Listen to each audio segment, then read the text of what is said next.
안녕하세요, 역사돋보기입니다. 아직 기갑전차가 등장하기 전 인류 역사에선 그 기능을 하던 부대가 바로 기병대였습니다. 정근대 시기엔 기병대가 마치 전차부대와 같았고 어느 나라나 그 나라의 기병대는 정예병들로 구성되어 있었습니다. 그렇다면 인류 역사상 최강의 기병대로는 어떤 기병대들이 있었는지 탑 24를 뽑아보겠습니다. 24위 삼국지 공손찬의 백마의종입니다. 공손찬 자체가 개인 무력만 놓고 봤을 때 삼국지 세계관에서 A급에 해당하는 인물로 그의 이름만 들어도 북방의 유목민족들이 벌벌 떨거나 도망갈 정도였다고 합니다. 공손찬과 일부 그의 부하 기병장들이 하얀 말을 타고 다녀서 그 기병대를 백마의종이라고 불렀죠. 공손찬은 이 백마의종을 이끌며 한때 한나라의 북방 4개 주 전체를 거느렸답니다. 참고로 조운, 즉 조자룡이 이 백마의종 출신이기도 합니다. 23위 오스만 제국의 시파이 기병대입니다. 오스만 제국의 부대라고 하면 예니체리가 가장 유명한데요. 예니체리는 보병 중심이었고 오스만 제국의 3대 술탄이었던 무라트 1세가 상비군 개념으로 창설한 부대가 시파이 기병대입니다. 무라트 1세는 이 시파이 기병대를 적극적으로 활용하며 오늘날 터키가 있는 아나톨리아 반도를 확실하게 평정하고 발칸반도 정복전쟁에 나서 오스만의 영토를 발칸반도까지 넓혀놓았죠. 시파이 기병대 중에서도 최정예 부대가 실라흐타르라고 있었는데 실라흐타르는 오스만 군 내 무술이 매우 뛰어나거나 전장에서 혁혁한 공을 세운 병사들로만 이루어져 있었고 실라흐타르가 수행했던 작전들도 전시에서 가장 위험하고 가장 난이도가 높은 작전들이었죠. 활약성이 커지면서 시파이 기병대도 군벌로 확장하였고 마찬가지로 군벌에 되었던 예니체리와 경쟁하면서 19세기 오스만의 30대 술탄 마흐무트 2세가 예니체리를 해산할 때 시파이 기병대를 내세웠습니다.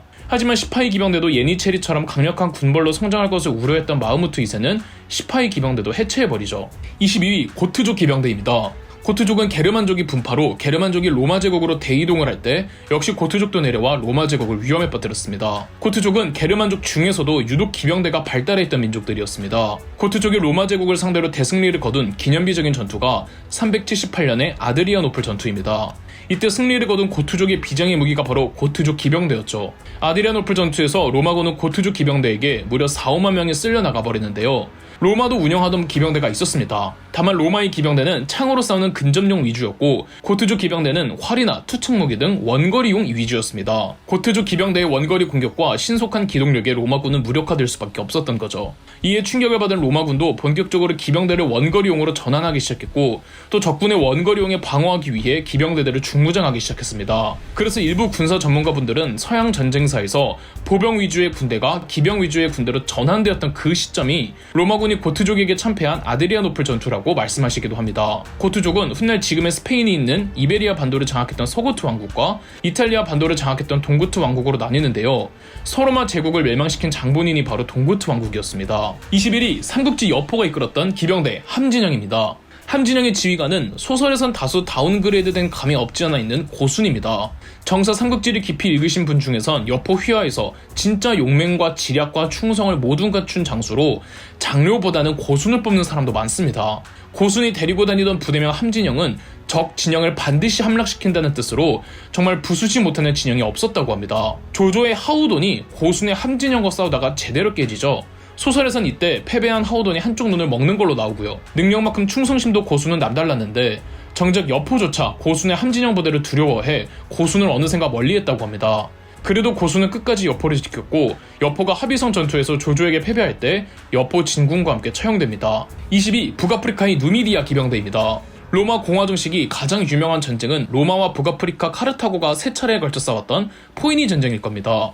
무역으로 막대한 국가 수익을 내던 북아프리카의 카르타고는 상비군을 운영하기보다는 용병단을 고용하는 형태로 전쟁에 임했는데 이때 육지 쪽에서 가장 크게 의지했던 용병이 북아프리카, 알제리와 튀니지에 걸쳐있던 누미디아 기병대였습니다. 그 덕에 1차 포이니 전쟁에서 승리하였죠. 2차 포이니 전쟁 당시 카르타고의 한니발이 로마로 쳐들어오고 스키피오가 반대로 한니발의 본진이었던 오늘날 스페인이 있는 이베리아 반도로 쳐들어가 원정에 나설 때 스키피오의 가장 큰 적은 사실상 카르타고에서 고용한 누미디아 기병대였습니다. 스페인을 성공적으로 정복한 스키피오는 카르타고의 본국인 북아프리카로 넘어가는데 북아프리카로 넘어가서 가장 먼저 한 일이 누미디아 기병대부터 포섭하는 일이었습니다. 스키피오의 로마가 누미디아 기병대를 포섭함으로써 카르타고에겐 승기가 더 이상 없었고 기원전 202년 스키피오와 한니발의 들이매치였던 자마 전투에서 스키피오가 승리하면서 2차 포이니 전쟁을 로마가 승리하여 1차 포이니 전쟁의 패전을 제대로 소록할 수 있었죠.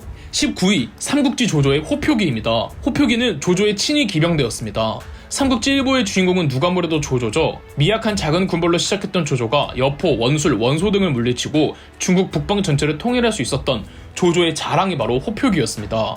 호표기는 기병대의 용맹함이 호랑이와 표범 같다고 해서 붙여진 부대명입니다. 조조가 중국 북방의 패권을 두고 원소와 장을 겨뤘던 관도대전에서 원소가 패배한 후 얼마 안 있어서 원소가 사망하죠. 그 거대했던 원소의 세력은 원소 아들들이 자기들끼리 내분을 일으키며 다 말아먹었는데, 이때 조조가 원소의 아들들을 토벌시킨 부대가 호표기였으며, 유비가 조조를 피해 10만에 달하는 백성들을 데리고 도망가는 행렬에서 기습을 받아 정말 아찔한 순간까지 갔던 그 사건을 일으킨 부대도 바로 조조의 호표기였습니다. 그런데 적벽대전 당시 호표기의 지휘관이었던 조인의 동생 조순이 전사하는데, 조조는 따로 후임을 뽑지 않고 본인이 직접 호표기를 지휘했습니다. 나중에 조조가 죽고 조의 정권 때 군권을 장악하고 있던 조진과 조휴도 이 호표기 출신들이었습니다. 18위 돌궐 기병대입니다.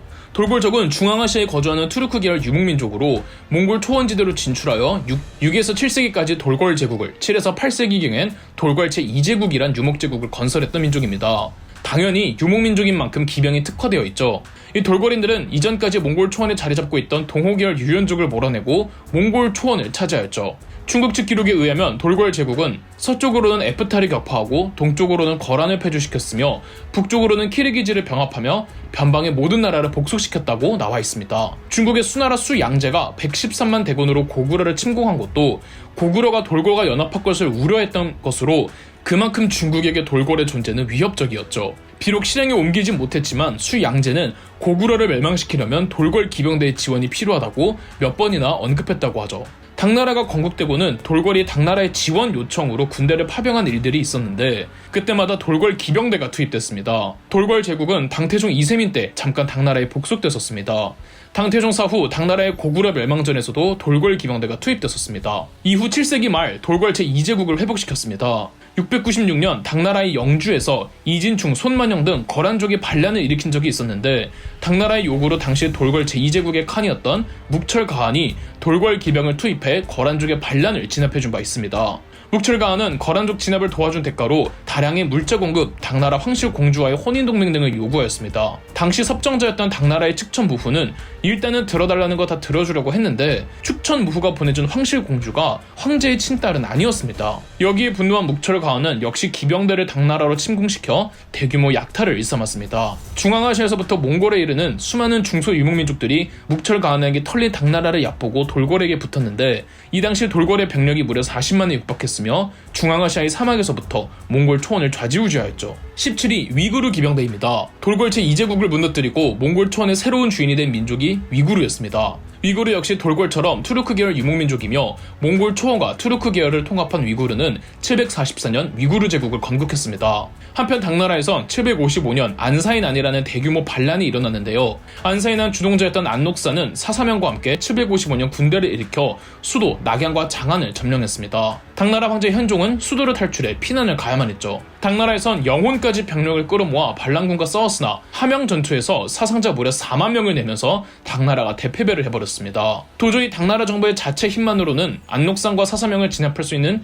능력도 안 되고, 함양 전투에서 패배로 동원할 수 있는 병력도 없었습니다. 당나라 정부는 외세의 힘을 빌리기로 하고 구원을 요청한 것이 위구르였습니다. 반란 진압 후 막대한 양의 보상금과 황실 공주와의 혼인을 약속으로 구원을 요청했고, 위구르는 이 당나라의 내전에 개입, 군사력을 보태주었습니다. 위구르에선 기병 6천 정도를 지원해주었는데, 당나라가 어떻게 해도 진압하지 못한 반란군이었건만 위구르 기병 6천이서 757년 9월 장안을 수복했고 757년 10월 낙양까지 수복하였죠. 다만 낙양 함락 후 위구르 병사들이 낙양을 대규모로 약탈해버렸다고 합니다. 당나라는 위구르의 약탈이 부담스러워 이후부터는 당나라 자체 힘으로 안사인한 잔당 세력과 싸우지만, 위구르 기병이 빠지자마자 다시 또 반란군에게 신나게 털리고 낙양까지 도로 빼앗기죠. 762년 당나라는 별 수 없이 다시 위구르에게 지원 요청을 했고, 위구르는 고작 기병 4천으로 낙양을 재탈환하며 안사인하는 763년 공식적으로 끝이 납니다. 16위 거란의 기병대입니다. 거란족은 요하라는 강 지역에서 흥기한 동호 계열의 유목민족입니다. 그래서 그들이 10세기경에 세운 국가 이름도 요나라인 거죠. 당연히 유목민족이기에 그들의 기병대는 강력했고,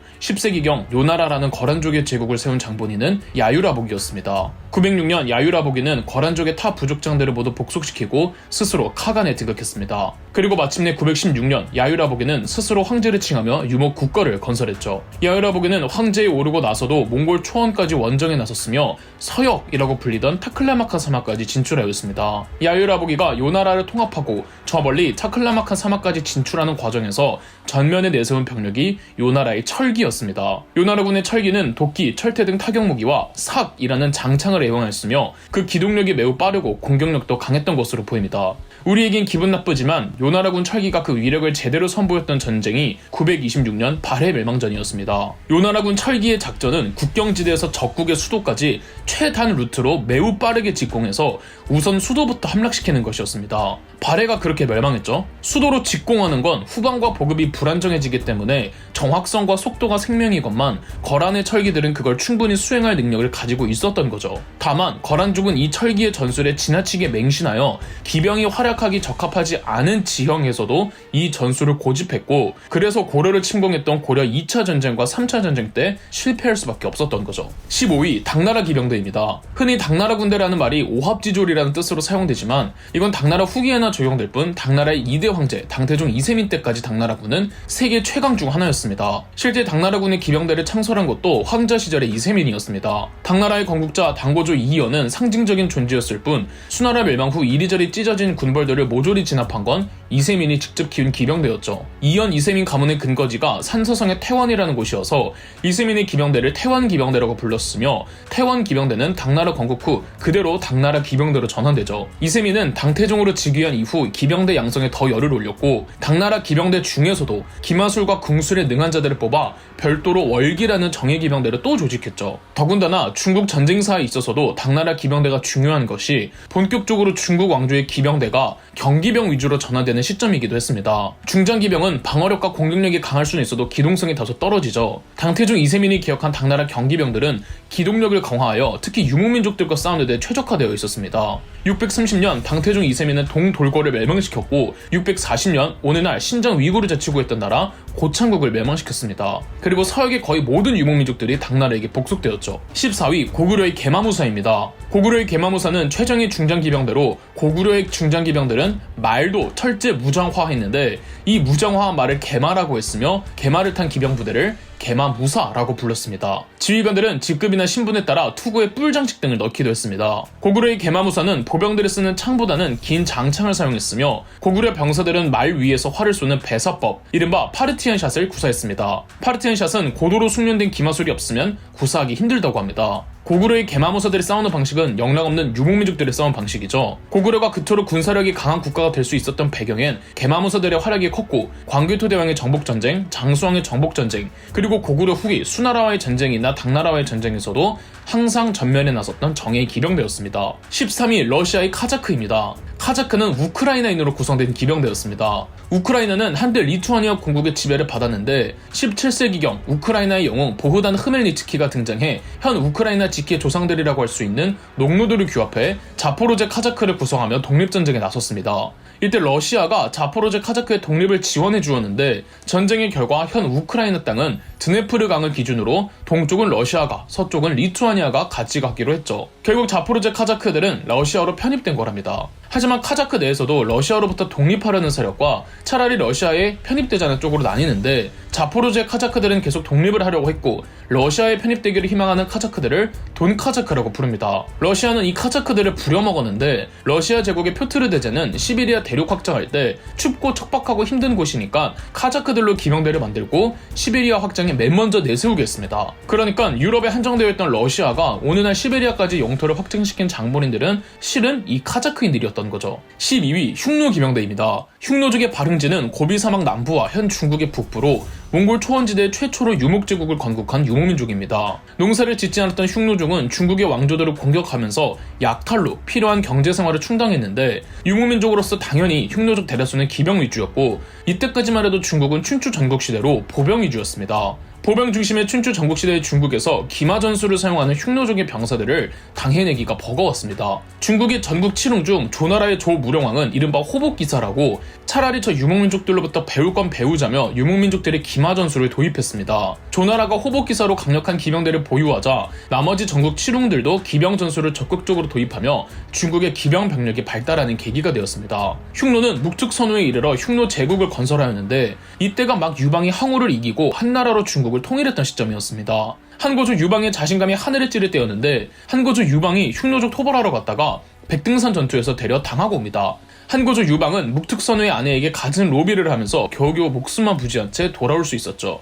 한나라도 기병이 있었습니다. 그런데 항나라 기병 수십 기가 흉노 기병 3기한테 전멸했다는 기록이 있을 정도로 흉노 기병은 강력했죠. 시베리 최초의 유목민족 스키타이족입니다. 스키타이의 원주지는 시베리아 남부, 현 중앙아시아의 북부 쪽이었습니다. 이곳에서 점차 중근동 쪽으로 이동하며 흑해와 카스피해 부근에 정착했죠. 가장 오래된 기록들을 보면 스키타이족들은 중동의 민족들, 예컨대 아시리아 등과 접촉하며 지냈다고 합니다. 스키타이를 비롯한 유목민족들의 기병대는 말 위에서 활을 쏘는 매우 어려운 기술을 구사했습니다. 스키타이라는 이름 자체가 그리스 쪽에서 이들을 부르는 이름 스콜로트에서 유래했는데 뜻은 궁수라는 뜻입니다. 페르시아에서는 스키타이족을 샤카라고 불렀습니다. 한자 변방 3개의 색도 스키타이족을 가리키는 샤카에서 유래했다고 알려져 있습니다. 고대 그리스의 역사가 헤로도토스는 스키타이 기병대에 대해 그들은 내가 아는 모든 부족들을 능가한다. 그들이 추격하는 자는 아무도 그들에게서 벗어나지 못하고 그들이 따라잡히고 싶지 않으면 아무도 그들을 따라잡을 수가 없다. 그들은 도시도 성벽도 없고 집을 수레에 싣고 다니고 말을 타고 활 쏘기에 능하고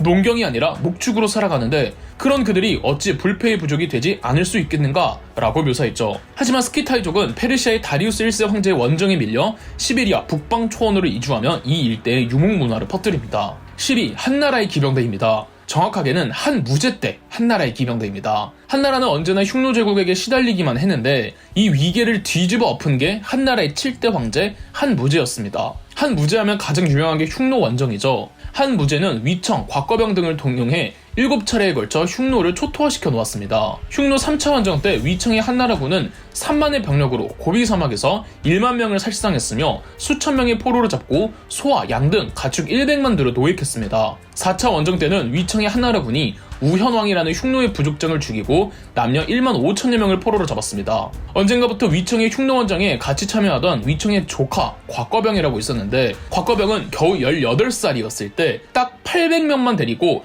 흉노 부족들을 개박살냈다고 합니다. 다른 부대들은 고전을 면치 못할 때 곽거병의 부대만이 기련산에서 수급 3만을 베며 전세를 역전시킨 적도 있었죠. 곽거병의 활약이 워낙 두드러지니 곽거병은 젊은 나이에 고속 승진을 해서 삼촌 위청에 이은 한나라 군부 2인자가 됩니다. 기원전 119년 마지막 7차 원정이었던 막북전투에선 5만의 군대를 이끌고 무려 2천리를 행군 고비 사막을 뚫고 러시아 바이칼 호수까지 올라갑니다. 이 사이에 셀 수 없을 정도의 흉노 부족장들이 투항했고 무려 흉노족 7만 명을 참수합니다. 한 무제의 흉노 원정에 위청, 곽거병의 주로 운영했던 부대가 기병대였죠. 한나라가 이토록 강력한 기병대로 진화할 수 있었던 건 그들이 흉노족의 기병 전술을 그대로 카피했기 때문이었습니다. 곽거병의 막북전투에선 그렇게 북진하는 동안 현지 흉노족을 약탈해서 보급을 조달했는데 이는 전형적인 흉노족의 전술이거든요. 또 한 무제는 흉노 원정에 앞서 서역에 존재하던 명마 한혈마 3000피를 가져온 적이 있었는데 피 같은 땀을 흘린다는 뜻의 한혈마 품종은 투르크메니스탄 아할테케라는 품종인데 전 세계에서 가장 아름답고 명마라고 불리는 품종이죠. 이 한혈마가 흉노족인 타던 말보다 훨씬 수준급의 말이었고요. 9위 인도의 고르쿨라 사르다르입니다. 인도의 무굴 제국이 군림하고 있던 시절 이슬람을 종교로 채택했던 무굴 제국으로부터 벗어나 현지 종교 중 하나였던 시크교의 교도들끼리 오늘날 파키스탄에 있는 펀잡 지역에 시크 왕국을 세웠습니다. 19세기 한 50년 정도 존속했던 나라인데 그 짧은 50년간 시크 왕국은 기병대로 이름을 알렸습니다. 그 기병대의 이름은 고르쿨라 사르다르. 고르쿨라는 기마를 뜻하고 사르다르는 군 지휘권을 의미한다고 합니다. 이들은 철제 사슬로 된 갑옷을 입고 있었고 주로 장창을 사용하던 창기병과 총기를 사용하는 총기병이 있었죠. 고르쿨라 사르다르는 시크 왕국을 건국한 란지트 싱이 가장 먼저 조직한 상비군이었습니다. 이들의 무장 상태는 색깔이 다양해서 굉장히 화려했다고 하는데 그래서 서양인들은 프랑스 기사단과 비유를 했다고 하죠. 하지만 질적으로는 훨씬 더 우수했고요. 실제로 프랑스 기병대 출신의 고문단들이 고르쿨라 사르다르 창설에 크게 기여하기도 했습니다. 그런데 19세기경 영국이 이 지역으로 진출하죠. 영국이 인도로 가기 위해서는 펀잡 지하방에 있는 이 시크 왕국을 물리칠 수밖에 없었고 19세기 중반 영국 시크 전쟁이 발발합니다. 그런데 세상에 영국군이 고르쿨라 사르다르에게 밀립니다. 영국 시크 전쟁에 참전했던 영국군은 고르쿨라 사르다르를 악마처럼 거칠고 매서웠다. 그렇게 용감한 전사들을 본 적이 없다. 세계 최강의 기병대 라고 묘사할 정도였습니다. 하지만 고르쿨라 사르다르는 내분으로 와해되어 최종 결과는 영국의 승리였는데 승리 후 영국은 바로 고르쿨라 사르다르 기병대 출신들을 영국군으로 편입시켜서 인도를 지배하는 데 앞장세웠죠. 8위 이집트의 맘루크 기병대입니다. 맘루크 부대는 아랍인들의 이슬람 왕조였던 아바스 왕조에서 투르크 계열 노예들로 구성한 부대에서 시작하였습니다. 아바스 왕실이 맘루크 부대에 의지하는 경향이 커지면서 맘루크 부대의 권한과 위상이 치솟더니 맘루크의 군부 실력자들이 이제는 아바스 왕실 칼리프 계승에도 개입할 정도로 군벌로서 성장합니다. 그러다 시리아 쿠르드족의 살라딘이 북아프리카에서 시리아까지 이르는 아이유브 왕조를 세웠습니다. 이때가 유럽 크리스트교 연합과의 십자군 전쟁이 한창이었는데 아이유브 왕조는 3차, 5차, 6차, 7차 십자군을 모두 몰아냅니다. 이 십자군 전쟁에서 아이유브 왕조가 내세운 정예 기병대가 이집트 근거지의 맘루크 기병대였죠. 맘루크 기병대는 한 명 한 명의 실력이 매우 출중한 최정예 기병대가 되어 십자군 전쟁 때 활약하면서 그 입지가 더 강해집니다. 결국 1250년 맘루크 기병대가 반란을 일으켜 아이유브 왕조를 장악했습니다. 기병대 대장이었던 아이바크가 아이유브 왕조의 술탄을 교체하거나 꼭두각시로 세우는 등 자기 멋대로 술탄을 좌지우지하다가 결국은 스스로 술탄에 오르면서 아이유브 왕조를 멸망시키고 맘루크 왕조를 세웠습니다. 단 맘루크 왕조에게 최대의 적이 나타나니 바로 몽골군이었죠. 몽골 제국에서 훌라구가 이끄는 아랍 원정군이 이라크와 시리아까지 진출하였고 이집트의 맘루크 왕조에선 맘루크 기병대를 조직해 반격에 나섰습니다. 다만 몽골에서 데칸, 몽케칸이 죽으면서 사령관이었던 훌라구는 귀국하고 그의 부장이었던 키트부카가 남아있었는데 맘루크 기병대가 키트부카의 몽골군을 상대로 1260년 팔레스타인 남부의 계곡 아인살루트에서 유인 매복전으로 대승리를 거둡니다. 맘루크의 기병대는 천하의 몽골 기병대를 상대로 승리한 전적이 있는 기병대였죠. 몽골이 이집트 진출은 좌절되었고 전통적으로 이슬람 왕조들이 다스리던 중동, 이라크, 이란의 영토를 몽골군에게 빼앗겼지만 맘루크 왕조는 이집트와 이슬람의 시발지인 아라비아 반도만 든 사수할 수가 있었습니다. 7위 독일의 흑기병입니다. 흑기병은 갑옷 안에 검은색 옷을 입었다고 해서 붙여진 이름입니다. 영어로는 블랙 라이더라고 하죠. 중세시대의 유럽은 기사들이 어마어마한 프라이드를 가지고 있었고 그래서 아주 화려하고 아주 무거운 갑옷들을 입은 것으로 유명하죠. 그 중엔 물론 활약했던 기사단들도 있었지만 전반적인 역량치를 두고 봤을 때 중무장한 중세시대의 기사단이 그렇게 막강했느냐 하면 그건 아니랍니다.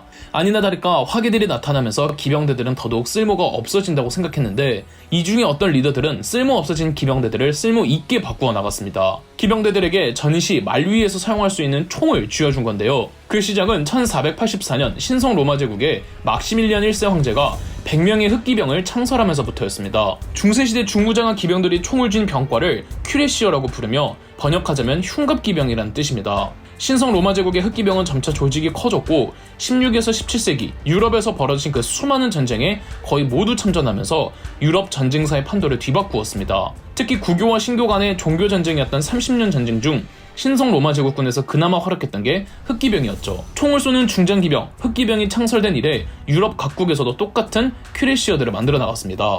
6위 스웨덴의 하카펠리타트입니다. 생소하시죠? 하지만 기병 역사에서 스웨덴의 하카필리타트는 굉장히 중요한 의의를 가지고 있습니다. 하카필리타트는 17세기 스웨덴에서 가장 위대한 왕으로 칭송받는 구스타프 2세 아돌프가 당시 스웨덴의 지배를 받던 핀란드인과 핀란드산 말들로 창설한 기병대였습니다. 이 시기는 냉병기와 화기가 공존했던 시기로 아직까지 기사단의 전통을 가지고 있던 유럽에서는 중무장한 기사가 총을 들고 싸웠습니다. 그러나 중무장은 냉병기로 싸우기엔 적합해도 총을 들고 싸우기에는 신체 제약이 많았고 구스타프 2세 아돌프는 과감하게 총을 들고 싸우는 기병들을 경무장화시켰죠. 더불어 그간 유럽의 기병 전술은 기병대가 대열별로 총을 쏘고 치고 빠지는 전술을 사용했습니다. 중무장을 하다 보니 움직임과 이동량이 크면 불리했던 거죠. 하지만 스웨덴의 하카팔리타트는 경무장한 덕분에 움직임이 자유로워 치고 빠지기가 아니라 그대로 돌격할 수가 있었고 상대 측에선 여전히 치고 빠지기 전술을 쓰던 바람에 그 틈에 스웨덴의 기병대가 뚫고 지나면 적의 대열을 아수라장으로 만들 수 있었습니다. 신교와 구교가 싸웠던 종교전쟁 30년 전쟁 당시 스웨덴은 신교 편이었는데 스웨덴군이 연전연승을 거두면서 30년 전쟁의 전세가 신교 측으로 기울었습니다. 그만큼 30년 전쟁에서 스웨덴의 역할이 대단했는데 그 중심에는 기병대 하카펠리타트가 있었던 겁니다. 스웨덴 하카펠리타트의 경무장 기병대들이 등장한 이래 유럽의 여러 기사단들도 경무장화하였고 7위에서 말씀드렸던 흑기병들도 흉갑과 투구만을 착용하며 경무장으로 전환합니다. 5위 나폴레옹의 기병대장 미라의 기병대입니다. 나폴레옹이 유럽 전역을 호령하는 데 있어 여러 병과가 활약하였지만 당연하게도 정복전쟁에선 기병의 중요성이 클 수밖에 없겠죠. 나폴레옹의 정복전쟁에서 기병대를 이끌던 사령관이 미라였습니다. 미라가 지휘하는 기병대들은 단 한 번도 패배한 적이 없었죠. 특히 프랑스가 영국과 러시아의 공격을 동시에 받고 영국 전선에선 트라팔가 해전으로 지고 있을 때 러시아 오스트리아 연합군과의 싸움이었던 아우스터리츠 전투에선 미라의 기병대가 대활약을 하여 나폴레옹의 승리를 거두며 위기를 모면할 수가 있었습니다. 화기의 발달에 따라 아무리 총을 쏘는 기병대여도 곧 소멸할 것이라는 어두운 전망에도 불구하고 포병과 보병의 적절한 지원만 있다면 여전히 기병대들은 강력하다는 걸 입증해 보였죠. 하지만 나폴레옹의 러시아 원정 실패 후 미라는 나폴레옹에게 등을 돌립니다. 이후 미라가 지휘하는 기병대가 아닌 기병대는 라이프치히 전투와 워털루 전투에서 모두 패전했고 나폴레옹은 몰락합니다. 그만큼 미라가 지휘하는 기병대의 공백이 컸던 거죠. 4위, 동유럽의 후사르입니다. 중세시대 서유럽에선 중무장한 기사단들이 거의 전부였지만 동유럽에서는 일찌감치 경기병도 중요하게 운영 중이었습니다. 15세기 중후반 헝가리 왕국에서 국왕 친위 부대로 경기병을 조직했는데 이 부대 이름이 후사르였습니다. 심지어 상비군이었죠. 확실히 경기병인 만큼 기병의 장점인 기동성을 10분 살릴 수가 있었고 헝가리 왕국이 오스만 제국을 상대로 그나마 버틸 수 있었던 것이 후사르 덕이 컸죠. 후사르의 경기병 문화는 인근 동유럽에도 퍼져 폴란드에서는 후사르의 기병대를 더 발전시켜 윙드 후사르라는 기병대를 만들어냅니다. 이 기병대들은 등에 날개 장식을 달아서 윙드 후사르라는 이름을 가졌죠. 동유럽은 확실히 서유럽보다는 기마에 대한 지식과 이해도가 높았는데 오스만 제국이 동유럽의 여러 국가들을 멸망시키면서 멸망한 국가 출신의 기병대들이 대거 폴란드로 몰려들었고 폴란드는 이들을 인적 자원으로 삼아 윙드 후사르를 창설했죠. 윙드 후사르의 중후기는 장창이었습니다. 돌격에 특화된 부대였는데 그래서 유럽 최후의 창기병이라고도 불립니다. 총을 쓰는 적군을 상대로 총을 쓰지 않고 이 장창으로 돌격한다는 것만으로도 대단한 거죠. 아직 스웨덴이 경기병 개혁을 이루기 전이었던 1605년 고작 2,500명의 윙드 후사르가 스웨덴 1만 2천 명을 아작을 냈으며 1683년 오스트리아와 오스만 제국의 전쟁에서 오스트리아의 수도 빈이 수십만의 오스만 병력에 포위됐을 때 오스트리아와 함께 싸웠던 폴란드의 윙드 후사르 1만 8천의 병력이 빈을 포위한 오스만군을 개박살내버립니다. 이때 윙드 후사르의 돌격을 역사상 최대 규모의 기병 돌격이라고 평가한답니다. 하지만 화기가 발달함에 따라 윙드 후사르도 자연스레 도태되어 갑니다. 3위, 청나라의 기병대입니다. 청나라를 건국한 민족은 만주족. 만주족은 유목민족이면서도 농경도 활발히 했던 반농반먹의 민족인데 그럼에도 농경민족들에 비해서 기마 문화가 월등하게 발달해 있었고 청나라 전성기 때 기병대는 말 그대로 세계 최강이었습니다. 1619년 사르우 전투에선 누르하치가 신들린 기병술로 약 10만가량의 조명연합군을 쑥대밭으로 만들어 놓아 만주의 패권을 완전히 장악했고 누르하치의 아들 홍타이제 때는 몽골족까지 통합하면서 기병대가 더 막강해집니다. 청나라의 군사조직 및 행정조직을 8기군이라고 하죠. 청나라의 4대 왕제 강희제 때는 8기군으로 중국 남부지방에서 한족 군벌들을 일으킨 3번의 난을 진압하고 대만을 정벌하고 러시아의 아시아 진출을 저지시키고 최후의 유목제국이라고 하는 서몽골 준가르 제국의 건설자 갈단칸을 물리쳐 준가르를 복소시켰습니다. 청나라의 6대 왕제 걸륭제는 준가르를 완전히 멸망시킨 후 위구르를 편입시켰고 티베트에서 왕족의 반란을 일으키자 이를 진압한 뒤 네팔까지 진출했으며 미얀마 원정에 나서기도 또 베트남에도 영향력을 행사했습니다. 다만 지배층이 아니라므로 8기군은 더 강화되지 못하고 나중엔 오합지졸 기병대로 전락하죠. 2위 알렉산더 대왕의 기병대 헤타이로이입니다. 서양은 기병의 시작이 상대적으로 늦은 편이었습니다. 고대 그리스에서는 보병 중심이었고 고대 그리스 말기부터 서서히 기병대를 운영하는데 서양 전쟁사에서 본격적으로 기병대가 활약하기 시작한 건 알렉산더 대왕부터였죠. 알렉산더 대왕이 이끈 마케도니아의 기병대를 헤타이로이라고 부르는데요.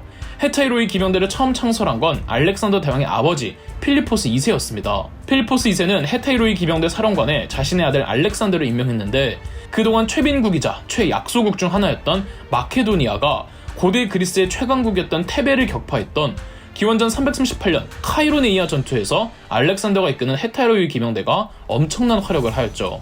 이후 왕으로 등극한 알렉산더 대왕은 동방원정에 나섭니다. 알렉산더 대왕의 대표적인 전투가 페르시아의 황제 다리우스 3세와 싸운 기원전 333년의 이소스 전투와 기원전 331년의 가우가멜라 전투, 그리고 인도에서 싸운 히데스페스강 전투입니다. 알렉산더 대왕의 전술은 항상 거의 동일했습니다. 본진과 본진이 붙을 때 알렉산더 대왕은 히타이로이 기병대를 직접 이끌면서 적진의 측면을 탱크마냥 뚫고 지나가 적진의 사령관이 있는 곳까지 깊숙이 무모하게 돌진해 적의 사령관부터 노리는 것이었는데요.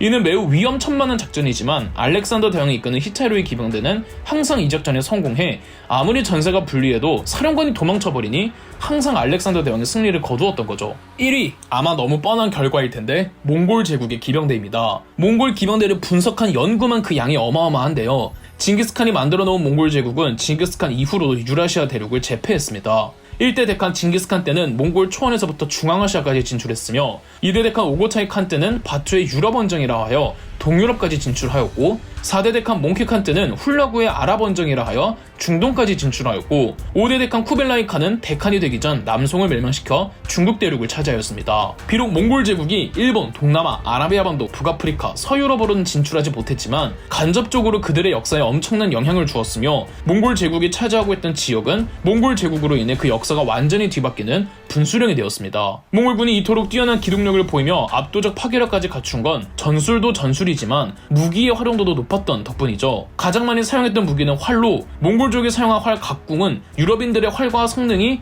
비교가 되지 않을 정도로 사정거리가 길었습니다. 칼은 직도보다는 곡도를 사용하여 기병이 말을 타면서 살상력을 높일 수 있도록 했으며 같은 맥락으로 도끼와 철퇴도 애용했습니다. 방패는 칼칸이라 하여 작은 원형 방패로 휴대하기 편하도록 하며 기동과 공격이 동시적으로 이루어질 수 있도록 했죠. 말은 거세말을 최대한 활용했고 마구는 가벼움을 추구했습니다. 기마무기도 기마무기지만 공성무기의 덕도 크게 봤습니다. 몽골족은 중국인 한족부터 아랍인, 페르시아인, 아르메니아인 등 공성 능력이 출중한 민족으로 공병대를 만들어 각종 공성무기 그리고 각종 도로와 교각공사 등에 있어서도 공병대가 맹활약을 했죠. 공병대만큼이나 몽골군이 잘 운영했던 부대는 정보부대와 탐색부대였습니다. 몽골군이 그토록 연전연승을 할 수 있었던 또 다른 배경엔 지형에 대한 남다른 이해도가 큰 몫을 했는데 이 실크로드 상인들을 포섭해 전투 전 철저한 탐색을 했기 때문입니다. 이렇게 24개의 기병대들을 소개해드렸는데 제가 빠뜨린 기병대가 있다면 댓글로 공유해주세요. 그럼 역사돋보기였습니다. 저희 역사돋보기가 멤버십 가입을 시작했습니다. 멤버십 가입을 해주신 분들 덕분에 영상 제작에 큰 도움이 되고 있습니다. 감사합니다. 영상 재미있으셨다면 구독과 좋아요, 알림 설정까지 해주시면 감사드리겠습니다.